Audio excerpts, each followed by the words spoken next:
ಸರ್ಕಾರಿ ಬಸ್ ಹತ್ತಬೇಕು ಅಂದ್ರೆ ಇನ್ನು ಮುಂದೆ 115 ರೂಪಾಯಿ ಜಾಸ್ತಿ ಟಿಕೆಟ್. ಹೌದು, ಕರ್ನಾಟಕ ಸರ್ಕಾರ ಜನವರಿ 5ರಿಂದ 15% ಬಸ್ ಪ್ರೈಸ್ ಅನ್ನ ಇನ್ಕ್ರೀಸ್ ಮಾಡೋಕೆ ನಿರ್ಧಾರ ಮಾಡಿದೆ. ಸೊ ಈ ಒಂದು ಹೈಕಿಂದ ದಿನಕ್ಕೆ 7.84 ಕ್ರೋರ್ ಹೆಚ್ಚಿನ ಆದಾಯವನ್ನ ಗಳಿಸಬಹುದು ಅನ್ನೋ ಪ್ರೆಡಿಕ್ಷನ್ ಕೂಡ ಇದೆ. ಬಟ್ ಒಂದ್ಸಲ ಈ ಪ್ರೈಸ್ ಯಾವಾಗೆಲ್ಲ ರಿವೈಸ್ ಆಗಿದೆ ಅಂತ ನೋಡ್ಕೊಂಡ್ ಬರೋಣ. ಈ KSRTC, KKRTC ಅಂಡ್ NWKRTC ಗಳ ಪ್ರೈಸ್ 2020ರಲ್ಲಿ ಅಂದ್ರೆ diesel price 60 rupees per litre ಇರಬೇಕಾದ್ರೆ ಒಂದ್ಸಲ ರಿವೈಸ್ ಆಗಿತ್ತು. ಆದ್ರೆ BMTC 2014ರಲ್ಲಿ ಅಂದ್ರೆ ಪರ್ ಲೀಟರ್ ಡೀಸೆಲ್ ಪ್ರೈಸ್ 30 ರೂಪಾಯಿ ಇದ್ದಾಗ ರಿವೈಸ್ ಆಗಿದ್ದು ಇದುವರೆಗೂ ಕೂಡ ಚೇಂಜ್ ಆಗೇ ಇಲ್ಲ. ಸೊ ಈಗ ಡೀಸೆಲ್ ಪ್ರೈಸ್ ಇನ್ಕ್ರೀಸ್ ಆಗಿರೋದ್ರಿಂದ ರೆವೆನ್ಯೂಗೆ ಎಫೆಕ್ಟ್ ಆಗ್ತಾ ಇದೆ. ಸೊ ಅದನ್ನ ಸರಿದೂಗಿಸೋಕೋಸ್ಕರ ಈ ಬಸ್ ಪ್ರೈಸ್ ಅಲ್ಲಿ 15% ಹೈಕ್ ಮಾಡ್ತಾ ಇದ್ದೀವಿ ಅಂತ ಹೇಳ್ತಾ ಇದ್ದಾರೆ. ಒಂದು ಕಡೆ ಡೀಸೆಲ್ ಪ್ರೈಸ್ ಇನ್ಕ್ರೀಸ್ ಆಗಿದ್ದು ಈ ಒಂದು ಪ್ರೈಸ್ ಹೈಕ್ಗೆ ರೀಸನ್ ಆಗಿರಬಹುದು. ಬಟ್ ಇನ್ನೊಂದು ಕಡೆ ಈ ಶಕ್ತಿ ಸ್ಕೀಮ್ ಕೂಡ ಕಾರಣ ಅಂತ ಅನಿಸ್ತಾ ಇದೆ. ಯಾಕಂದ್ರೆ ಶಕ್ತಿ ಸ್ಕೀಮ್ ಬಂದ್ಮೇಲೆ 25% ಟ್ರಾವೆಲರ್ ಸಂಖ್ಯೆ ಇನ್ಕ್ರೀಸ್ ಆಗಿದೆ. ಅಂಡ್ ಇನ್ನು ಪರ್ಟಿಕ್ಯುಲರ್ಲಿ KSRTC ಅಲ್ಲಿ ಆವರೇಜ್ ಆಗಿ ದಿನಕ್ಕೆ 34.85 ಲ್ಯಾಕ್ ಜನ ಟ್ರಾವೆಲ್ ಮಾಡ್ತಾರೆ. ಅಂಡ್ ಇದರಲ್ಲಿ 16 ಲ್ಯಾಕ್ ವಿಮೆನ್ ಟ್ರಾವೆಲರ್ಸ್ ಇದ್ದಾರೆ. ಅಂಡ್ BMTC ಅಲ್ಲಿ ದಿನಕ್ಕೆ 33.28 ಲ್ಯಾಕ್ ಟ್ರಾವೆಲರ್ಸ್ ಇದ್ದು ಇದರಲ್ಲಿ 17.67 ಲ್ಯಾಕ್ ವಿಮೆನ್ ಟ್ರಾವೆಲರ್ಸ್ ಇದ್ದಾರೆ. ಹಾಗೆ NWKRTC ಯಲ್ಲೂ ಕೂಡ 24.91 ಲ್ಯಾಕ್ ಟ್ರಾವೆಲರ್ಸ್ ಇದ್ದು ಇದರಲ್ಲಿ 13.18 ಲ್ಯಾಕ್ ವಿಮೆನ್ ಟ್ರಾವೆಲರ್ಸ್ ಇದ್ದಾರೆ.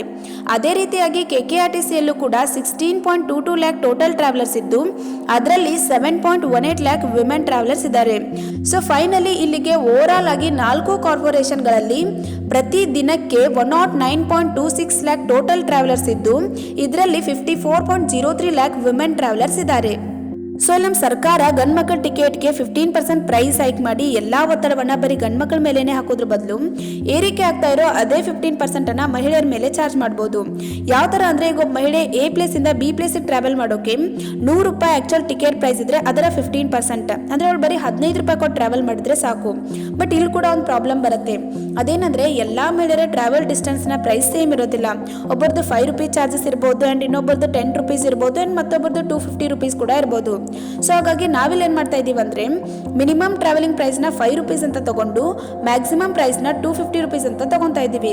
ಅಂಡ್ 250 ರೂಪೀಸ್ ಯಾಕಂತಂದ್ರೆ ಈ 250 ರೂಪೀಸ್ ಚಾರ್ಜಸ್ ಮಾಡೋ ಬಸ್ಸಸ್ ಎಲ್ಲ ಅವುಗಳ ಡೆಸ್ಟಿನೇಷನ್ ರೀಚ್ ಆಗೋಕೆ 4 to 6 ಅವರ್ಸ್ ತಗೊಳುತ್ತೆ. ಅಬೌವ್ 6 ಅವರ್ಸ್ ಏನಾದರೂ ಟ್ರಾವೆಲ್ ಮಾಡಬೇಕಾದ್ರೆ ಮೋಸ್ಟ್ ಆಫ್ ದ ಪೀಪಲ್ ಕೂತ್ಕೊಂಡು ಹೋಗೋ ಬಸ್ಸಸ್ ಅಲ್ಲಿ ಟ್ರಾವೆಲ್ ಮಾಡಲ್ಲ. ಅಂತ ಸಿಚುವೇಶನ್ ಅಲ್ಲಿ ಅವರು ಸ್ಲೀಪರ್ ಬಸ್ಸಸ್ ಅಥವಾ ಟ್ರೈನ್ ನ ಬುಕ್ ಮಾಡ್ಕೊಂತಾರೆ. ಸೊ ಇವಾಗ ನಮಗೆ ಸಿಕ್ಕಿರೋ minimum price 5 rupees and maximum price 250 rupees. So ಇವಾಗ ಇವೆರಡರ ಆವರೇಜ್ ಪ್ರೈಸ್ ತಗೊಂಡ್ರೆ 127.5 ರೂಪೀಸ್ ಸಿಗತ್ತೆ. ಸೊ ಇಲ್ಲವರು ಈ ಒಂದು ಆವರೇಜ್ ಪ್ರೈಸ್ ನ 15% ಪೇ ಮಾಡಿದ್ರೆ ಪ್ರತಿ ಮಹಿಳೆಗೆ 19 ರೂಪಾಯಿ ಬರುತ್ತೆ. ಅಂಡ್ ಈ ಒಂದು 19 ರೂಪಾಯಿನ 54.03 ಲ್ಯಾಕ್ ಇರುವಂತ ಮಹಿಳೆಯರ ಸಂಖ್ಯೆ ಗುಣಾಕಾರ ಮಾಡಿದ್ರೆ ನಮಗೆ ಟೋಟಲ್ ಆಗಿ ಸಿಗುವಂತ ಮೊತ್ತ 10.33 ಕೋಟಿ. ಅಫ್ಕೋರ್ಸ್ ಇದು ಈಗೇನು ಪ್ರೈಸ್ ಹೈಕಿಂದ 7.84 ಕ್ರೋರ್ ಅಂತ ಹೇಳಿ ಪ್ರೆಡಿಕ್ಟ್ ಮಾಡ್ತಾ ಇದ್ದಾರಲ್ಲ ಅದಕ್ಕಿಂತ ಜಾಸ್ತಿನೇ ಇದೆ. ಆ್ಯಂಡ್ ಇದ್ರ ಜೊತೆಗೇನೆ ನಾವು ಶಕ್ತಿ ಸ್ಕೀಮಿಂದ ಆಗ್ತಾ ಇರೋಂಥ ಪ್ರಾಬ್ಲಮ್ಸನ್ನು ಕೂಡ ಸಾಲ್ವ್ ಮಾಡಬಹುದು. ಅಂದರೆ ಫ್ರೀ ಟಿಕೆಟಿಂದಾಗಿ ಬಸ್ಸಲ್ಲಿ ತುಂಬ ರಶ್ ಆಗಿ ವಯಸ್ಸಾದವ್ರಿಗೆಲ್ಲ ತುಂಬ ತೊಂದರೆ ಆಗ್ತಾ ಇದೆ. ಆ್ಯಂಡ್ ಇದ್ರ ಜೊತೆಗೇನೆ ಸ್ಟೂಡೆಂಟ್ಸ್ಗೂ ಕೂಡ ಬಸ್ ಅವೈಲಬಿಲಿಟಿ ಕಮ್ಮಿ ಆಗ್ತಾ ಇದೆ. ಸೊ ಈ ಥರ ಹಲವಾರು ಪ್ರಾಬ್ಲಮ್ಸನ್ನು ನಾವು ಇದರಿಂದ ಸಾಲ್ವ್ ಮಾಡಬಹುದು. ಸೊ ಇಲ್ಲಿವರೆಗೂ ಕೂಡ ಸಿಕ್ಕಿರುವಂತಹ ಡೇಟಾನ ಎಫಿಷಿಯಂಟ್ ಆಗಿ ಯೂಸ್ ಮಾಡಿಕೊಂಡು ನಿಮಗೆ ತಲುಪಿಸಬೇಕಾದ ಮಾಹಿತಿನ ನಾನು ತಲುಪಿಸಿದ್ದೀನಿ. ಆ್ಯಂಡ್ ಈ ಒಂದು ವಿಡಿಯೋ ನಿಮ್ಗೆ ಹೇಗೆ ಅನ್ನಿಸ್ತು ಅನ್ನೋದನ್ನು ಕಮೆಂಟ್ ಮಾಡಿ. ಅದೇ ರೀತಿಯಾಗಿ ಈ ಡಿಪಾರ್ಟ್ಮೆಂಟಲ್ಲಿ ಯಾರಾದರೂ ನಿಮಗೆ ಗೊತ್ತಿರೋರಿದ್ರೆ ಅವರಿಗೆ ಈ ಒಂದು ವಿಡಿಯೋನ ಶೇರ್ ಮಾಡಿ.